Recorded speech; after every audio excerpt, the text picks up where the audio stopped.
بە مەبەستی شارەزایی و ڕێنوێنی لە چۆنێتی بەڕێوەچوونی پرۆسەی هەڵبژاردن و سەرجەم ڕێنمایەکانی کۆمیسیۆنی باڵای هەڵبژاردن لە سنووری مەڵبەندی شەشی گەرمیانی کۆمەڵی ئیسلامی خولێکی تایبەت بەو پرۆسەیە بەڕێوەچوو. بەشداربوانی خولەکەش وێڕای ئومێدیان بە سەرخستنی لیستی ١٠٤ کۆمەڵی ئیسلامی باسییان لەوە کرد کە نوێنەرێکی ڕاستەقینەی کۆمەڵ دەبن لە بنکە و مەڵبەندەکانی هەڵبژاردن و ڕێگر دەبن لە هەر حاڵەتێکی ساختە و پێشلکاری کە پێچەوانەی ڕێنمایەکانی هەڵبژاردن بێت. بۆ ئەو مەبەستەش بەشی هەڵبژاردننی مەڵبەندی شەشی کۆمەڵ سەرجەم کەرەستە و پێداویستیەکانی بۆ دەستەبەرکردوون.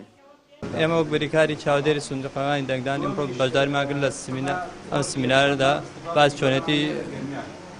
چۆنێتی ماڵەکردن لەگەڵ پرۆسەی هەڵبژاردن و ئاگداربوون لە سنووقەکانی دەنگدانمان کرد. بەڕاستی سوودێکی باشمان بینی.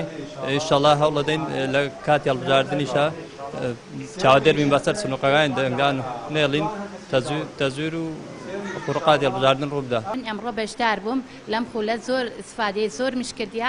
ئینشەڵڵا لە کاتی دەنگدان لە 12 بەشدار ئەوم سوودێکی زۆر میش دنیا بە هیوای ئەوەمیش زۆر یعنی محاولە بکەم هیچ غەش و فێڵێکی تیان نەوێ. بەشدار بووین لێرە لە خولێکی فێرکاری بۆ چاودێرانی سەر سنووقی دەنگدان بۆی هەنێ ئامۆژگاری و ڕێنماییمان بدەنێ سەبارەت بە ڕۆژی هەڵبژاردن کە ئینشەڵڵا لە داهاتوویەکی نزیکا بەڕێوەیە. دڵنیایی 100% و کامل دەدەین بە خەڵکی خۆشەویست کە دەنگەکانیان نافەوتێن ئێمە ڕێگریەکەین لە هەر جۆرە چاوەشەکاریەک کە بکرێت لەو ڕۆژەیە.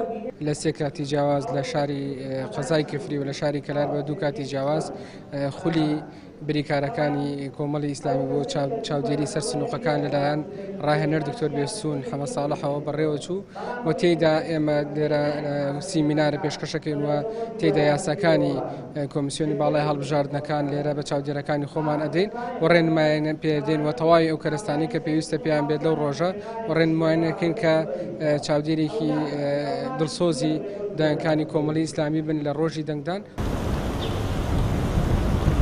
لەسەر بڕیاری ناوەندی هەڵبژاردننی کۆمەڵی ئیسلامی لە سنووری مەڵبەندی شەشی گەرمیانی کۆمەڵ ڕاهێنەرێک دەستنیشان کراوە کە کار و بەرنامە و ڕێنمایی ناوەند دەگەیەنێتە بریکارەکان تا بتوانن لە ڕۆژی هەڵبژاردندا پەیڕەوی بکەن. بەپێ ڕێنمایەکانی ناوەندی هەڵبژاردننی کۆمەڵی ئیسلامی من بەندەوەک ڕاهێنەر لە مەڵبەندی شەشی گەرمیان هاتین ڕێنمایەکانی کۆمەڵی ئیسلامی بە بریکارەکان ماوەتەوە ئەوەی کە جێی دڵخۆشی و لە کفری و لە کەلاریش گەرموگوڕیەکی باشی چاودێرەکانی کۆمەڵی ئیسلامی هەیە.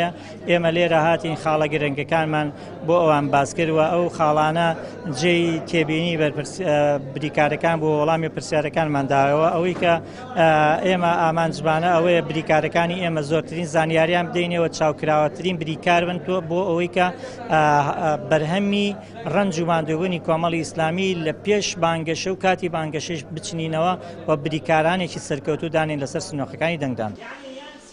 لە سنووری گەرمیان زیاتر لە 280 بریکار لەسەر لیستی 104 کۆمەڵی ئیسلامی لە بنکە و مەڵبەند و ناوەندەکانی هەڵبژاردننی سنوورەکە ئامادەیان دەبێت بۆ چاودێریکردنی وردی بەڕێوەچوونی پرۆسەی هەڵبژاردننی ئەنجومەنی نوێنەرانی عێراق کە بڕیارە 12 ئایار بەڕێوە بچێت. پشتیوان وەنداوی کەناڵی ئاسمانی پەیام گەرمیان.